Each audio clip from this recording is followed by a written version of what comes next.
అంటే ఢిల్లీ కురుకుతుండు కదా మన ముఖ్యమంత్రి రేవంత్ రెడ్డి సారు ఎన్నిసార్లు పోయేది కూడా లెక్కగాడుతున్నారు. మరి ఇన్నిసార్లు అంటే ఢిల్లీకి పోతున్నావు, ఏమన్నా పాయది వస్తుందా, ఏం తెస్తున్నావు అని చెప్పేసి అడుగుతున్నాడు సూర్యాపేట ఎమ్మెల్యే జగదీష్ రెడ్డి సారు. మీరు కూడా ఇన్నూరు రూపాయలు ఏమంటున్నాడు? ఇంకా ఏం మాట్లాడిందో నాడు కేసీఆర్ తెలియదు, తెలివి లేక ప్రధానమంత్రితో ఎట్లుండాలో తెలియక పైసలు తెచ్చుకోలే, ప్రాజెక్టులు తెచ్చుకోలే.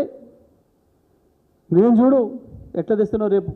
నిజమే, కేసీఆర్ 10 సంవత్సరాల కాలంలో 10 సార్లు కూడా పోటీ ఢిల్లీకి. నువ్వు రెండేళ్ళు కూడా కాదు, గట్టి 20 నెలల్లో నెలకు 2.5 సార్లు పోయినప్పుడల్లా 2 సార్లు 3 సార్లు 4 రోజులు ఉంటే దాదాపు నెలకు 10 రోజులు ఢిల్లీలో ఉన్నావు. ఇంకెక్కువనే ఉన్నావు.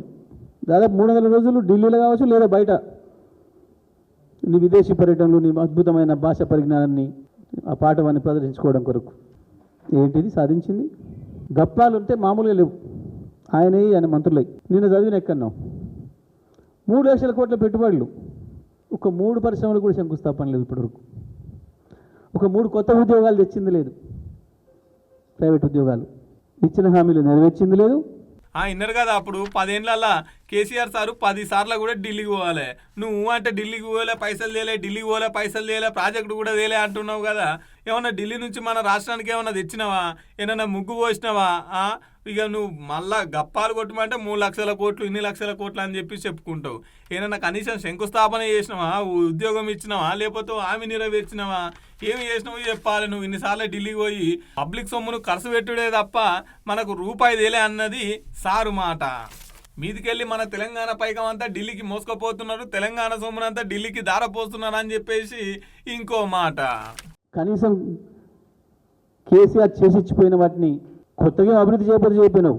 ఇచ్చిన పద్ధతుల్లో 24 గంటల కరెంటు కావచ్చు, ఇంటికి మంచినీళ్ళు కావచ్చు, ప్రతి ఎకరాకి ఇచ్చిన సాగునీళ్ళు కావచ్చు, కనీసం గవి కూడా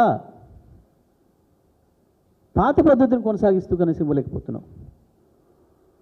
ఇవాళ మళ్ళీ కాలిపోతున్న మోటార్లు, పేలిపోతున్న ట్రాన్స్ఫార్మర్లు, రైతులు మళ్ళీ సబ్స్టేషన్ల ముందుకి ధర్నాలకు పోవాల్సిన పరిస్థితి.